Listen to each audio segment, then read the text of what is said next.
On the basis of dependency, there are also two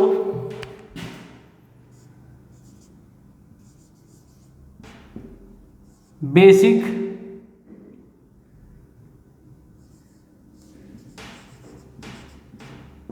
base quantity, और basic भी बोल सकते हैं। बेस मतलब मूल,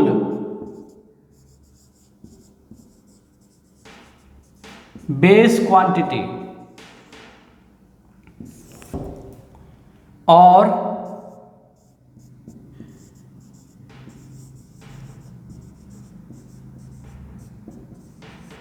fundamental quantity. Let it A and this is B.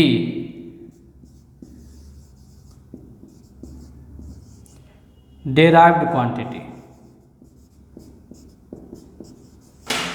On the basis of dependency, there are two: derived fundamental quantity and derived quantity.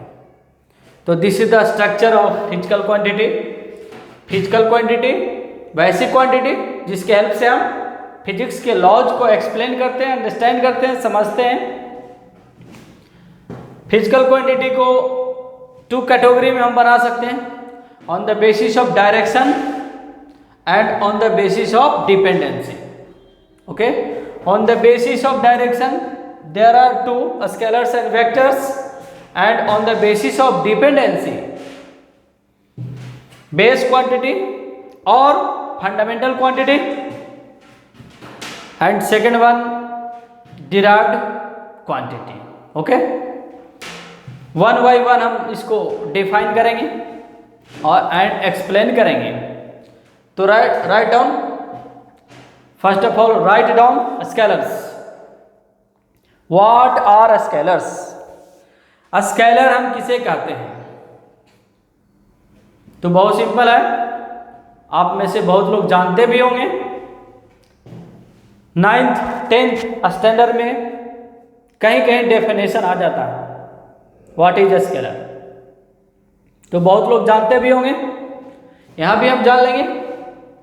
Write down the definition of scalars, write down. Okay, those physical quantities, those physical quantities having only magnitude,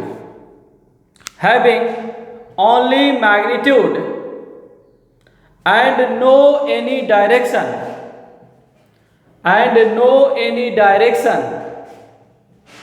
are called scalars, scalars. आगे लिख देंगे scalars do not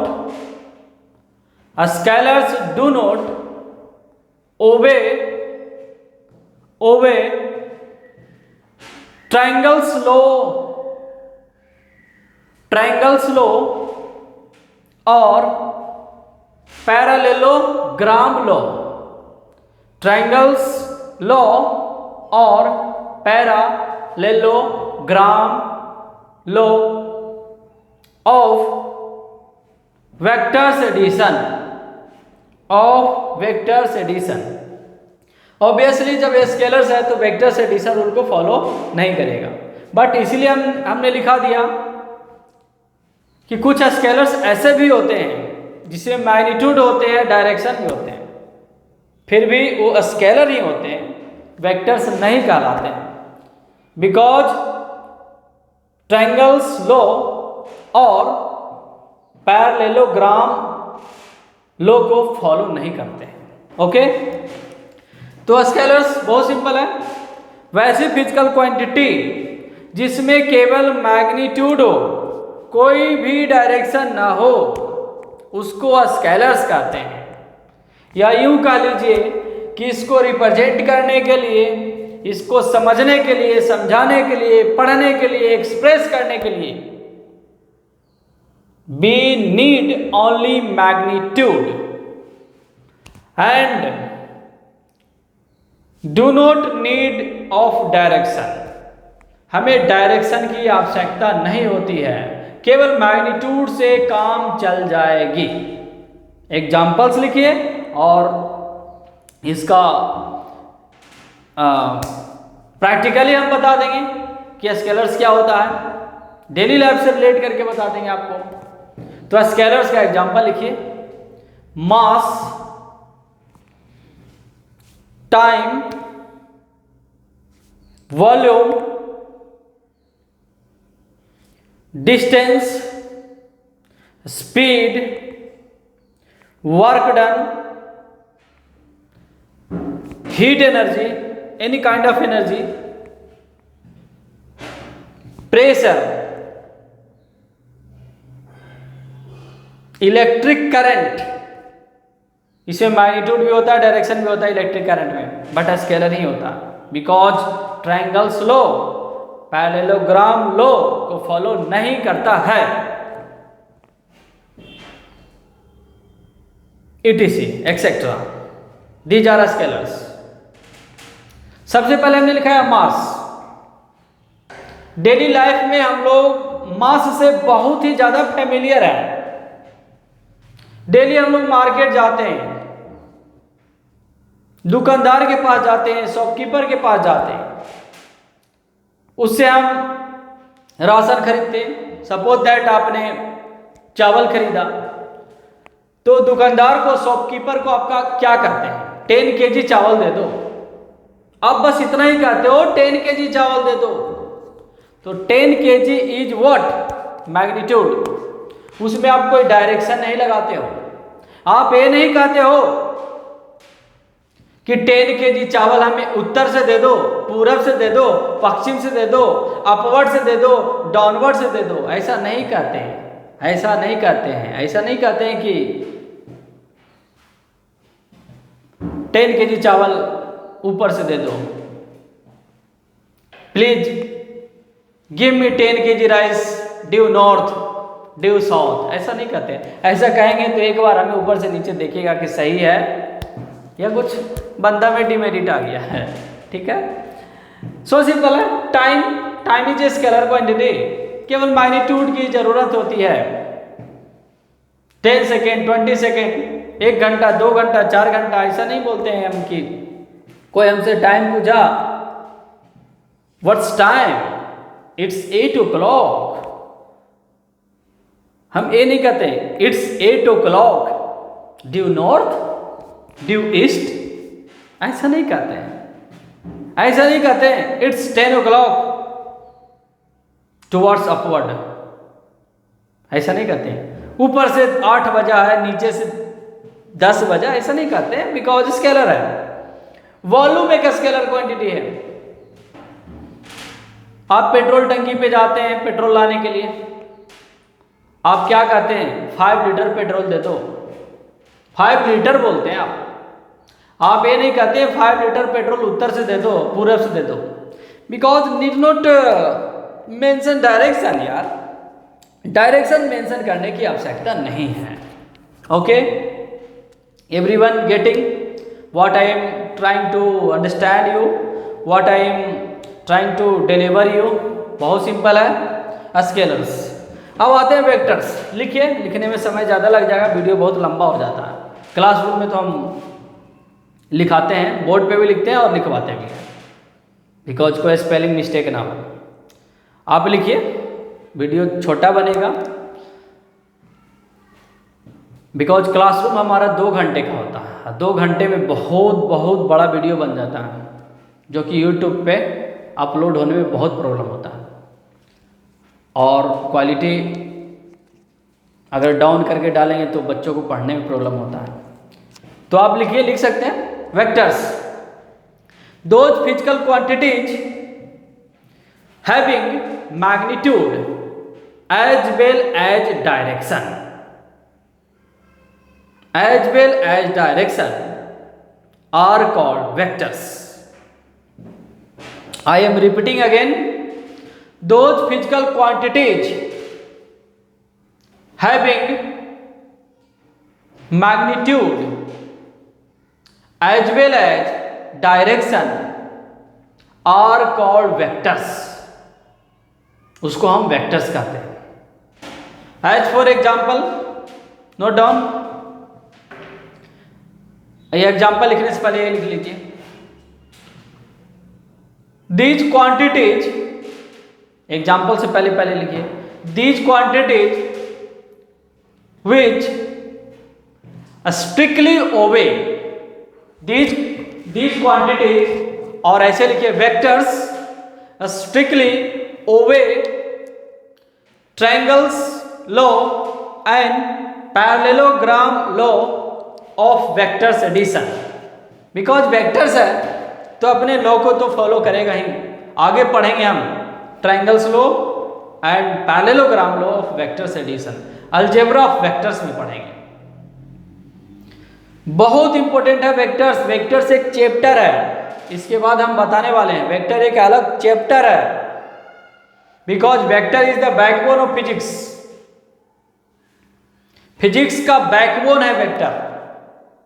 तो आपको पता ही है किसी भी आदमी के लिए, किसी बंदा के लिए बैकबोन कितना इंपॉर्टेंट है. बिना बैकबोन के आप आदमी का इमेजिनेशन ही नहीं कर सकते हैं. रेंगता हुआ आदमी हो जाएगा फिर तो, बैकबोन टूटा हुआ है.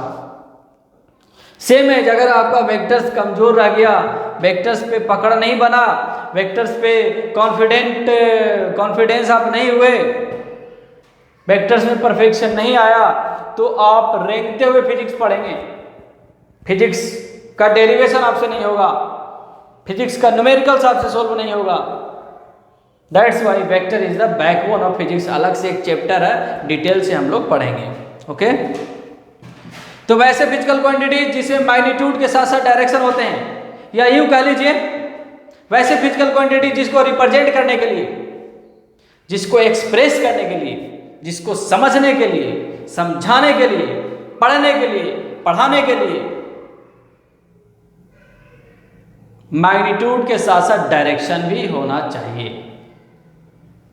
एज फॉर एग्जाम्पल डिस्प्लेसमेंट एक वेक्टर क्वांटिटी है. Velocity, write down. Displacement, velocity, acceleration, linear momentum. आप एंगुलर मोमेंटम भी लिख सकते हैं. Linear momentum, angular momentum, torque. आप कहेंगे सर ये क्या आ गया टॉर्क, पहली बार हम सुन रहे हैं. तो ठीक है, इसको पढ़ेंगे हम लोग रोटेशनल मैकेनिक्स वाले चैप्टर में पढ़ेंगे. व्हाट इज टॉर्क, टॉर्क किसको कहते हैं. फर्स्ट टाइम आप सुन रहे होंगे torque. Electric field, magnetic field, etcetera, ये सारे वेक्टर्स क्वांटिटी है. इसको जब भी हम लिखेंगे तो डायरेक्शन के साथ लिखेंगे, तभी इसका कंप्लीट रिप्रेजेंटेशन होगा. इसमें तो केवल मैग्नीट्यूड था, इसमें केवल मैग्नीट्यूड था,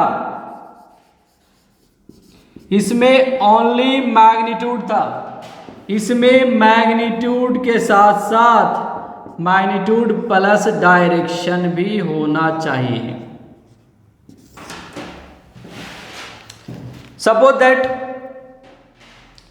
20 Newton force is acting on a block. बस इतना बोल देने से कंप्लीट इंफॉर्मेशन नहीं मिल रहा है कि 20 न्यूटन का, 20 न्यूटन का फोर्स किसी ब्लॉक पे लग रहा है. तो भाई किस डायरेक्शन में लग रहा है, उस फोर्स की वजह से उस ब्लॉक में जो इफेक्ट आएगा उसका इमेजिनेशन हमारे माइंड में नहीं आ रहा है कि 20 न्यूटन का फोर्स उस ब्लॉक पे लग रहा है, तो वह ब्लॉक किस डायरेक्शन में एक्सेलेरेट हो रहा है, किस डायरेक्शन में डिस्प्लेस हो रहा है, इसका कोई हमें इमेजिनेशन माइंड में नहीं आ रहा है. अगर हम इसी चीज को बोलते हैं ए 20 Newton force is acting on A block in north direction, in upward direction, in downward direction, तब जाके समझ में आ रहा है कि ब्लॉक किधर जा रहा होगा. उस ब्लॉक में वेलोसिटी का डायरेक्शन क्या होगा, उस ब्लॉक में एक्सेलरेशन का डायरेक्शन क्या होगा. Okay, everyone getting? That's why वैसे फिजिकल क्वांटिटी को हम वेक्टर कहते हैं। ओके, सिंपल है। तो हमने वेक्टर का डेफिनेशन देखा, वेक्टर्स का एग्जांपल्स देखा। उसके बाद इधर आते हैं on the basis of dependency. Dependency के आधार पे निर्भरता, मतलब कौन सा किस पे निर्भर करता है उसके आधार पे भी क्लासिफाई किया गया, उसके आधार पे भी डिवाइड किया गया। Okay, first one fundamental quantity और base quantity. Note down its definition, what is fundamental quantity और what are fundamental quantities. Note down those quantities which do not depend on other quantities, those quantities which do not depend on other quantities are called fundamental quantities और base quantities. वैसे quantity जो किसी दूसरे quantity पे निर्भर नहीं करता हो, वैसे क्वांटिटी को हम फंडामेंटल और बेस क्वांटिटी कहते हैं। सर इसका मतलब क्या हो गया? निर्भर नहीं करता, इसका मतलब क्या हो गया? इसका मतलब ये हुआ कि उस क्वांटिटी को एक्सप्रेस करने के लिए हमें किसी दूसरे क्वांटिटी की आवश्यकता नहीं होगी, हमें किसी दूसरे क्वांटिटी का हेल्प नहीं लेना पड़ेगा, उसको हम बेस क्वांटिटी कहेंगे। एग्जाम्पल्स लिखिए, समझ में आ जाएगा, क्लियर हो जाएगा। एग्जाम्पल्स लिखिए, mass, length, time, These are three base quantities.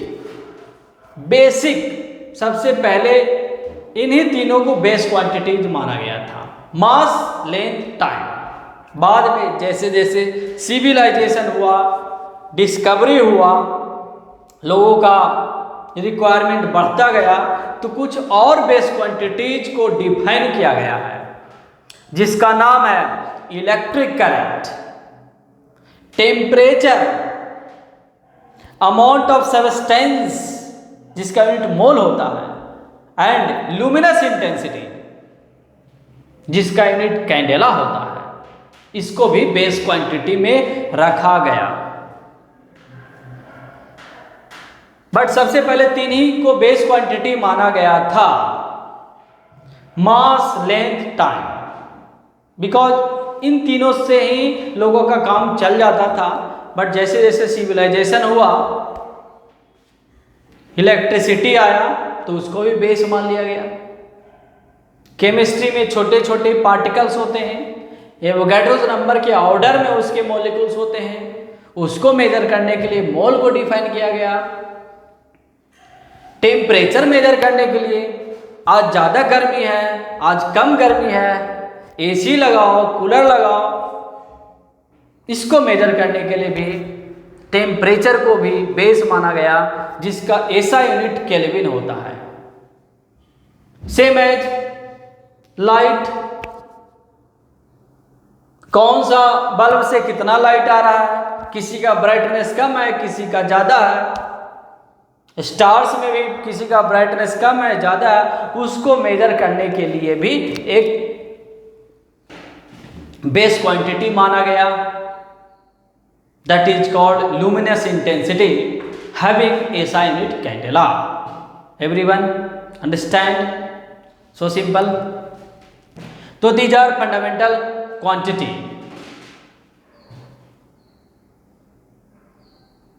इसको डिफाइन करने के लिए किसी दूसरे की आवश्यकता नहीं है। मास को डिफाइन करने के लिए लेंथ की आवश्यकता नहीं है, मास को डिफाइन करने के लिए टाइम की आवश्यकता नहीं है। आप दुकान पे जाते हैं, शॉप पे जाते हैं, शॉपकीपर को आप क्या कहते हैं? 10 kg चावल दे दीजिए। दैट मीन्स केवल मास को ही बोलते हैं। मास को रिप्रेजेंट करने के लिए केवल मास को ही बोलना पड़ेगा। आप ये नहीं कहते हैं 10 kg मीटर चावल दे दो, 10 kg सेकंड चावल दे दो, ऐसा नहीं। आप लेंथ एंड सेकंड को नहीं मिलाते हैं। दैट मीन्स केवल मास को भी बोला जा सकता है, केवल टाइम को भी बोला जा सकता है, सेकंड को भी बोला जा सकता है, केवल मीटर को भी बोला जा सकता है।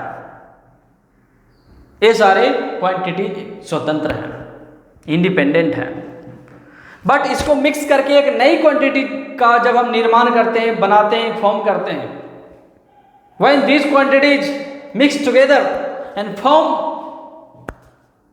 A new quantity is called derived quantities. तो डिराइव्ड क्वांटिटी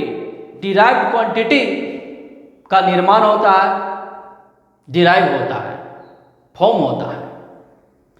तो we can define it also, note down those physical quantities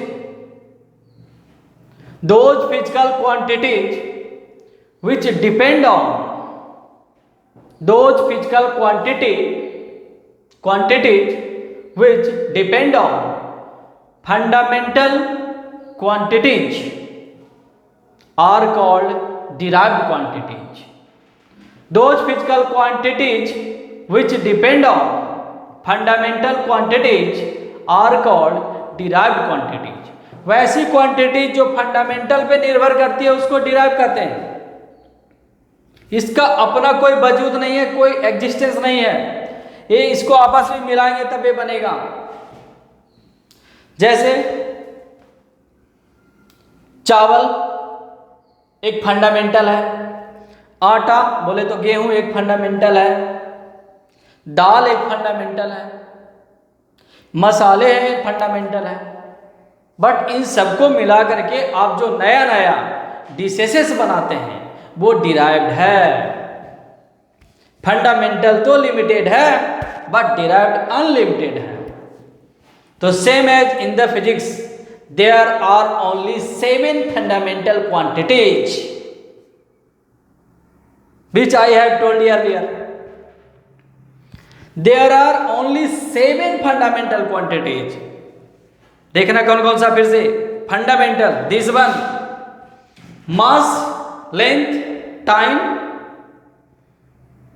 temperature, electric current, luminous intensity, amount of substance. ये सारे के सारे फंडामेंटल क्वांटिटीज है 7। Except these, besides these 7 fundamental quantities all are derived. सारे के सारे derived ही हैं, सारे के सारे डिराइव्ड हैं। तो डिराइव्ड तो अनलिमिटेड हो गए। जो हमें नेचर द्वारा जो हमें खाने पीने का चीजें मिलता है वो लिमिटेड है। चावल, गेहूं, मसाले, दाल और भी बहुत सारे चीज है वो तो लिमिटेड है। ऑयल, ये सारे लिमिटेड है, ये फंडामेंटल है। इसको मिला मिला करके पूरे वर्ल्ड में, पूरे कंट्री में, पूरे वर्ल्ड में पता ना कितने अनलिमिटेड डिशेस बनाए जाते होंगे, बहुत सारे। तो all those are what? Obviously derived, obviously derived. तो डिराइव्ड क्वांटिटीज का एग्जांपल लिखिए आप, write down example of the derived quantities. Speed, velocity, force, momentum, torque, pressure, work done etcetera. हमने क्या बोला? 7 छोड़ करके, 7 को छोड़ करके एक्सेप्ट 7 जितने भी हैं सबके सब तो डिराइव्ड ही हैं। एक एग्जाम्पल के थ्रू समझते हैं। यहां पे देखिए समझते हैं। स्पीड की अगर हम बात कर रहे हैं, everyone knows what is speed? Distance over time. It is the rate of distance with respect to time. Distance का रेट है बच्चों। तो डिस्टेंस दैट मीन्स बोले तो what, obviously length and time, time वही टाइम, तो distance over time, okay, distance over time that means length over time. तो length कहाँ से आया, फंडामेंटल से आया, टाइम कहाँ से आया, फंडामेंटल से आया। दो फंडामेंटल मिल करके डिवाइड होकर के स्पीड बन गया, तो क्या स्पीड फंडामेंटल है? नहीं, स्पीड डिराइव है। खिचड़ी बनाया आपने, तो क्या खिचड़ी फंडामेंटल है? खिचड़ी फंडामेंटल नहीं है, उसमें चावल फंडामेंटल है, उसमें दाल फंडामेंटल है, उसमें जो मसाले हैं वो फंडामेंटल है, उसमें टमाटर फंडामेंटल है, उसमें मटर फंडामेंटल है, और भी बहुत सारे चीज़ फंडामेंटल सब्जियां मिला सकते हो। तो वो सारे मिल करके क्या बना? एक मज़ेदार डिश बना, खिचड़ी।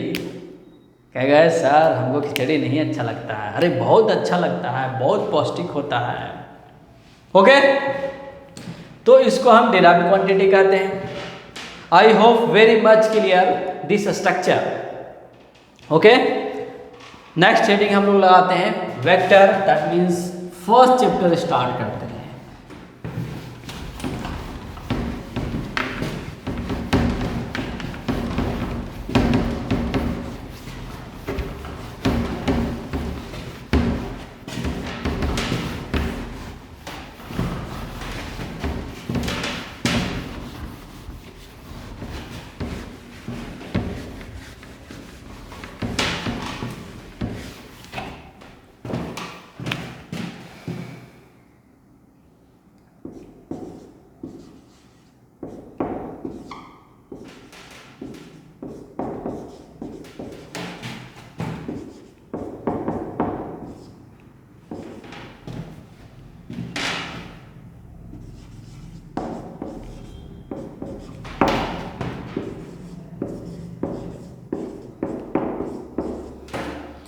Basic mathematics used in physics.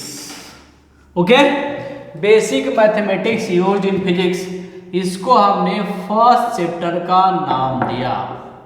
This is the chapter number, this is the chapter number first, first chapter, इसको हमने फर्स्ट चैप्टर नाम दिया, basic mathematics used in physics. इसके अंदर हम पढ़ेंगे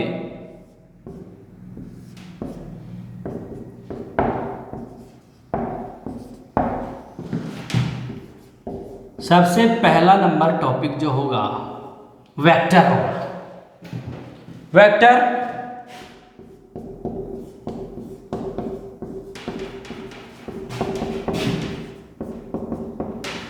डिफरेंशिएशन,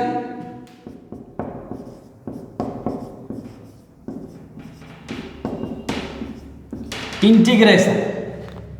फर्स्ट चैप्टर हम पढ़ेंगे vector, sorry first chapter basic mathematics used in physics हमने नाम दिया। फर्स्ट टॉपिक पढ़ेंगे vector, which is very very important, अभी हमने बताया। सेकेंड चैप्टर पढ़ेंगे डिफरेंशिएशन एंड इंटीग्रेशन।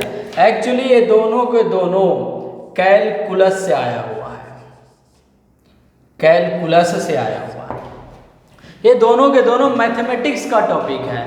तो mathematics is also very very important for the physics, to study physics, to learn physics deeply. Physics पढ़ने के लिए हमें मैथमेटिक्स का कुछ पोर्शन पे अच्छा कमांड होना चाहिए, दैट मीन्स आना चाहिए, बिकॉज बहुत ही ज़्यादा उसका यूज होता है। That's why mathematics is tools of physics, vector is the backbone of physics, whereas mathematics is the tools of physics. Physics का औजार है, फिजिक्स को खोलने के लिए, फिजिक्स को ऑपरेशन करने के लिए हमें फिजिक्स का टूल्स चाहिए, दैट मीन्स मैथमेटिक्स चाहिए। तो इसमें डिफरेंशिएशन, इंटीग्रेशन है, एंड कुछ ग्राफ्स वगैरह भी पढ़ा देंगे। चलिए ग्राफ्स पढ़ा देंगे।